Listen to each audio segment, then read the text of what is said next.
When President Harding died, Vice President Calvin Coolidge was at his father's home in rural Vermont. Coolidge's father, a justice of the peace, swore him in by lantern light over the family Bible. Number 30, Calvin Coolidge, Republican, 1923 to 1929, 52 years old, from Massachusetts. He was a kind of cramped, somewhat mean-spirited, not very sociable or genial man. Before being tapped as Harding's vice president, Coolidge had been a lawyer and governor of Massachusetts. The man they called Silent Cal was indeed quiet, and when he did speak, it was in a high, nasal voice. Despite claiming that his only hobby was running for office, Coolidge was an avid fisherman. He also had a dry New England wit. There's a story of him at a state dinner, and a woman sitting next to him trying to engage him says, I'll bet you, Mr. President, that I can get you to say more than 2 words in the course of this evening. And he turned to her briefly and said, you lose.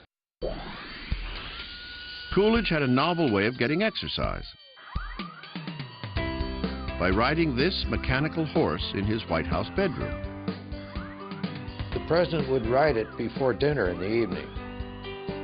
He would ride the horse and get all sweaty, get off the horse and go down and eat. History hasn't recorded whether the president preferred to gallop or trot. Although normally stoic, Coolidge was always game to play dress-up for a good photo opportunity. In 1924, less than a year into his presidency, voters were content to keep cool with Coolidge by electing him to a full term of his own.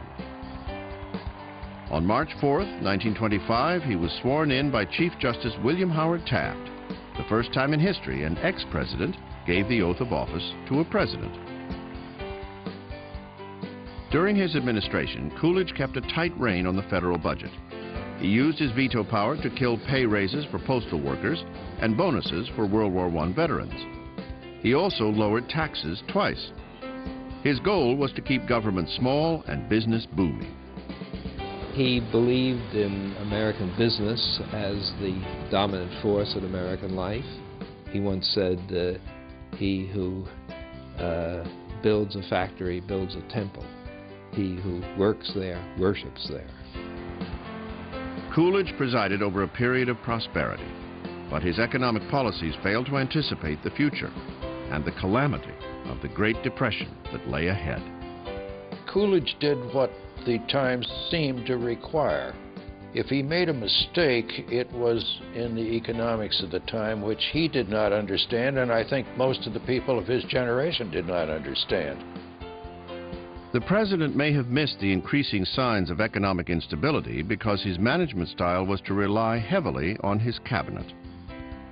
The case in point was Andrew Mellon, the Secretary of the Treasury. He was the 3rd richest man in the country, and no recession, not to mention depression, could touch him. And I think he didn't understand what was going on, and Coolidge trusted in Mellon, and thereby made an error. In 1928, Calvin Coolidge decided not to run for a second term, and his Secretary of Commerce, Herbert Hoover, won the White House. Popular in his day, Coolidge is now largely a forgotten figure, a quiet president who presided over a roaring era.